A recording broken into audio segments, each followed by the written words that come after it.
Lionel Messi এবং Neymar junior উভয়েই আধুনিক ফুটবলের দুই দিকপাল। তবে কে বেশি ভালো তা নির্ধারণ করা কিছুটা জটিল, কারণ তাদের খেলার ধরন, লক্ষ্য এবং প্রভাব সম্পূর্ণ ভিন্ন। নিচে তাদের দুজনের সক্ষমতা ও অবদানের একটি তুলনামূলক বিশ্লেষণ দেওয়া হল। লিওনেল মেসি ফুটবল বিশ্বের এক জাদুকর, যার নাম শুনলেই চোখের সামনে ভেসে ওঠে ফুটবল মাঠের অসামান্য সব মুহূর্ত। দারিদ্র্য, শারীরিক প্রতিবন্ধকতা আর অনিশ্চয়তাকে জয় করে কিভাবে তিনি আজকের এই অবস্থানে পৌঁছেছেন তা এক রোমাঞ্চকর উপাখ্যান। জন্ম ও শৈশব। লিওনেল আন্দ্রেস মেসি ১৯৮৭ সালের ২৪শে জুন আর্জেন্টিনার রোজারিওতে জন্মগ্রহণ করেন। তার বাবা হোর্হে মেসি ছিলেন একটি ইস্পাত কারখানার শ্রমিক এবং মা সেলিয়া কুচ্চিত তিনি খণ্ডকালীন পরিচ্ছন্নতা কর্মী। ৪ ভাইবোনের মধ্যে মেসি ছিলেন তৃতীয়। মাত্র ৪ বছর বয়স থেকে তিনি তার স্থানীয় ক্লাব গ্রান্দোলিতে ফুটবল খেলা শুরু করেন, যেখানে তার প্রথম কোচ ছিলেন তার বাবা। ছোটবেলা থেকেই ফুটবলের প্রতি তার অসাধারণ দক্ষতা ছিল, যা দেখে আশেপাশের সবাই মুগ্ধ হতো। শারীরিক প্রতিবন্ধকতা ও সংগ্রাম। মেসির জীবনটা খুব একটা সহজ ছিল না। ১১ বছর বয়সে তার শরীরে গ্রোথ হরমোন ডেফিসিয়েন্সি ধরা পড়ে। এই রোগে আক্রান্ত শিশুদের শারীরিক বৃদ্ধি স্বাভাবিকের চেয়ে ধীর হয়। চিকিৎসার জন্য প্রতি মাসে প্রায় $৯০০ খরচ হতো, যা তার পরিবারের পক্ষে বহন করা অসম্ভব ছিল। রোজারিওর ক্লাব নিউয়েলস ওল্ড বয়েজ শুরুতে কিছুটা সাহায্য করলেও পরে তারা অপারগতা প্রকাশ করে। বার্সেলোনায় যাত্রা। মেসির ভাগ্যের চাকা ঘুরে যায় ২০০০ সালে। বার্সেলোনার তৎকালীন স্পোর্টিং ডিরেক্টর কার্লেস রেক্সাচ মেসির প্রতিভা সম্পর্কে জানতে পারেন। মেসির ট্রায়াল দেখে তিনি এতটাই মুগ্ধ হয়েছিলেন যে তাৎক্ষণিকভাবে একটি ন্যাপকিনের ওপর তার সাথে চুক্তিবদ্ধ হন। এই চুক্তির শর্ত ছিল বার্সেলোনা মেসির চিকিৎসার পুরো খরচ বহন করবে যদি মেসি স্পেনে গিয়ে তাদের একাডেমিতে যোগ দেন। ১৩ বছর বয়সে মেসি পরিবারসহ বার্সেলোনায় পাড়ি জমান। ক্যারিয়ারের উত্থান। বার্সেলোনার যুব একাডেমি লা মাসিয়াতে মেসির প্রতিভার পূর্ণ বিকাশ ঘটে। ২০০৪ সালে মাত্র ১৭ বছর বয়সে বার্সেলোনার মূল দলে তার অভিষেক হয়। এরপরের গল্পটা কেবলই সাফল্যের। বার্সেলোনা যুগ ক্লাবটির হয়ে তিনি সম্ভাব্য সব শিরোপা জিতেছেন। ১০টি লা লিগা, ৪টি উয়েফা চ্যাম্পিয়ন্স লিগ এবং অসংখ্য ব্যক্তিগত পুরস্কার। ৬৭২টি গোল করে তিনি বার্সেলোনার সর্বকালের সর্বোচ্চ গোলদাতা। ব্যক্তিগত স্বীকৃতি। তিনি রেকর্ড ৮ বার ব্যালন ডি'অর বিশ্বসেরা ফুটবলারের পুরস্কার জিতেছেন, যা ফুটবল ইতিহাসে এক অনন্য নজির। জাতীয় দলের জার্সিতে পূর্ণতা। ক্লাব ফুটবলে অসাধ্য সাধন করলেও জাতীয় দলের হয়ে ট্রফি জেতা মেসির জন্য দীর্ঘ সময় অধরা ছিল। ২০০৮ সালে অলিম্পিক স্বর্ণপদক জিতলেও বড় টুর্নামেন্টে একাধিকবার ফাইনালে গিয়ে হেরে স্বপ্নভঙ্গ হয়েছিল তার। অবশেষে ২০২১ কোপা আমেরিকা ব্রাজিলকে হারিয়ে তিনি নিজের প্রথম আন্তর্জাতিক শিরোপা জেতেন। ২০২২ বিশ্বকাপ কাতারের মাটিতে দীর্ঘ ৩৬ বছরের খরা কাটিয়ে আর্জেন্টিনাকে বিশ্বকাপ জেতান। এই জয় তাকে ফুটবল ইতিহাসের অমরত্ব এনে দেয়।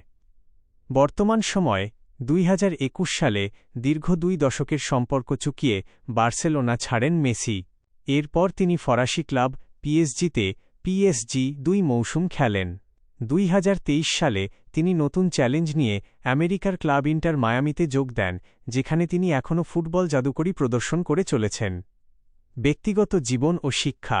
মেসির শৈশবের পড়াশোনা খুব একটা প্রাতিষ্ঠানিক ছিল না, কারণ ফুটবলের নেশা তাকে সেভাবে সুযোগ দেয়নি। তবে জীবনের অভিজ্ঞতায় তিনি এক অসাধারণ মানুষ হয়ে উঠেছেন। তিনি তার দীর্ঘদিনের বান্ধবী আন্তোনেলা রোকুজ্জোকে বিয়ে করেন।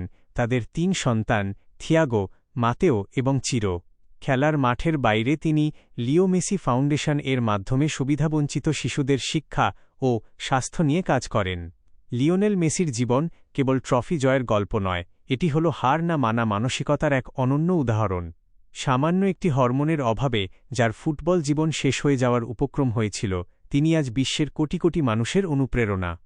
নেইমার জুনিয়র ফুটবল বিশ্বের সবচেয়ে চিত্তাকর্ষক এবং শৈল্পিক খেলোয়াড়দের একজন। তার খেলার স্টাইল, ড্রিবলিং দক্ষতা এবং মাঠের ভেতরের ছন্দ তাকে এক ভিন্ন উচ্চতায় নিয়ে গেছে। নিচে নেইমারের জীবনের গল্প তুলে ধরা হল। ১. জন্ম ও শৈশবের পটভূমি। Neymar da Silva Santos junior ১৯৯২ সালের ৫ই ফেব্রুয়ারি ব্রাজিলের মোজিদাস ক্রুজেস শহরে জন্মগ্রহণ করেন। তার বাবা নেইমার সান্তোস সিনিয়র নিজেও একজন ফুটবলার ছিলেন। তাই ফুটবলের হাতেখড়ি তিনি বাবার কাছেই পেয়েছিলেন। দারিদ্র্যের সাথে লড়াই করা এই পরিবারে ফুটবলই ছিল টিকে থাকার একমাত্র অবলম্বন। শৈশবে নেইমার তার বাবার সাথে রাস্তার ফুটসাল এবং স্ট্রিট ফুটবল খেলতেন। এই ছোট পরিসরে ফুটবল খেলার কারণেই নেইমার অত্যন্ত দ্রুত সিদ্ধান্ত নেওয়া, ক্লোজ ড্রিবলিং এবং বলের ওপর অবিশ্বাস্য নিয়ন্ত্রণ আয়ত্ত করতে পেরেছিলেন। 2. সান্তোসে উত্থান ও বিস্ময়কর প্রতিভা। 2003 সালে নেইমার তার পরিবারের সাথে সান্তোসে চলে আসেন এবং সান্তোস এফসি এর যুব একাডেমিতে যোগ দেন। মাত্র 17 বছর বয়সে তার পেশাদার অভিষেক ঘটে। সান্তোসের হয়ে খেলার সময় তিনি বিশ্বের নজরে আসেন। তার পায়ে বল থাকলেই দর্শকরা মন্ত্রমুগ্ধের মতো তাকিয়ে থাকত। তিনি সান্তোসের হয়ে লিবার্তাদোরেস কাপ জেতান, যা সেই ক্লাবের ইতিহাসে বহু বছর পর অর্জিত হয়েছিল। সে সময় তাকে নতুন পেলে হিসাবে অভিহিত করা হতো। 3. বার্সেলোনা, ইউরোপিয়ান স্বপ্ন।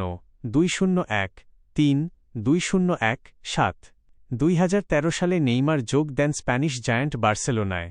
সেখানে মেসি ও সুয়ারেজের সাথে তার গড়ে ওঠে ঐতিহাসিক আক্রমণভাগ, যা MSN মেসি সুয়ারেজ নেইমার নামে বিশ্বখ্যাত। বার্সেলোনায় থাকাকালীন তিনি 2015 সালে ট্রেবল, লা লিগা, কোপা দেল রে ও চ্যাম্পিয়ন্স লিগ জেতেন। বার্সার জার্সি গায়ে তিনি বিশ্বমানের তারকা হয়ে ওঠেন এবং নিজেকে ব্যালন ডি অরের অন্যতম দাবিদার হিসেবে প্রতিষ্ঠিত করেন। 4. পিএসজি এবং রেকর্ডের হাতছানি। 2001-7-2023 2017 সালে নেইমার ইতিহাসের সবচেয়ে ব্যয়বহুল খেলোয়াড় হিসেবে ফ্রান্সের ক্লাব প্যারিস সেন্ট জার্মেইতে পিএসজি যোগ দেন। তার লক্ষ্য ছিল মেসির ছায়া থেকে বেরিয়ে এসে নিজে ব্যালন ডি অর জেতা। পিএসজিতে তিনি প্রচুর গোল ও অ্যাসিস্ট করেছেন এবং ক্লাবের হয়ে অসংখ্য ঘরোয়া শিরোপা জিতেছেন। তবে ইনজুরি এবং বড় ট্রফি জেতার ক্ষেত্রে কিছু দুর্ভাগ্যের কারণে পিএসজিতে তার সময়টা মিশ্র অভিজ্ঞতার ছিল। 5. জাতীয় দল, ব্রাজিলের ভরসা। ব্রাজিল জাতীয় দলের হয়ে নেইমারের পরিসংখ্যান দুর্দান্ত। তিনি ব্রাজিলের হয়ে সর্বোচ্চ গোলদাতার তালিকায় সবার উপরে কিংবদন্তি পেলের চেয়েও বেশি গোল করেছেন। কিন্তু বিশ্বকাপ জয়ের অধরা স্বপ্ন তাকে এখনও তাড়া করে। 2013 সালে কনফেডারেশনস কাপ এবং 2016 সালে অলিম্পিক স্বর্ণপদক জেতা তার ক্যারিয়ারের অন্যতম সেরা অর্জন। 6. বর্তমান অধ্যায়, আল হিলাল ও ইনজুরি। 2023 সালে নেইমার সৌদি প্রো লিগের ক্লাব আল হিলালে যোগ দেন। বর্তমানে তিনি তার ক্যারিয়ারের এক কঠিন সময়ের মধ্য দিয়ে যাচ্ছেন। বড় ইনজুরির কারণে দীর্ঘদিন মাঠের বাইরে থাকতে হয়েছে, যা তার ছন্দকে কিছুটা ব্যাহত করেছে। নেইমার কেন অনন্য? যোগবনিত। তিনি ব্রাজিলের ঐতিহ্যবাহী যোগবনিত বা সুন্দর ফুটবল খেলার ধারাকে বর্তমান প্রজন্মের কাছে বাঁচিয়ে রেখেছেন। ড্রিবলিং, তার রেইনবো ফ্লিক বা অপ্রত্যাশিত ড্রিবল যেকোনো ডিফেন্সকে গুঁড়িয়ে দিতে সক্ষম। ব্যক্তিত্ব, মাঠে তার আনন্দময় খেলার ভঙ্গি যেমন আলোচিত, তেমনি মাঠের বাইরের জমকালো জীবনযাত্রা এবং ফ্যাশন সেন্স তাকে পপ কালচারের আইকনে পরিণত করেছে। নেইমারের ক্যারিয়ারে অনেক উত্থান পতন থাকলেও তার শৈল্পিক প্রতিভা নিয়ে কারও দ্বিমত নেই। বল পায়ে তার যে নর্তন কুর্দন, তা ফুটবলকে কেবল একটি খেলা নয়, বরং একটি বিনোদনে পরিণত করেছে। ফুটবল ইতিহাসের অন্যতম সেরা সৃজনশীল খেলোয়াড় হিসাবে তিনি সবসময় স্মরণীয় হয়ে থাকবেন।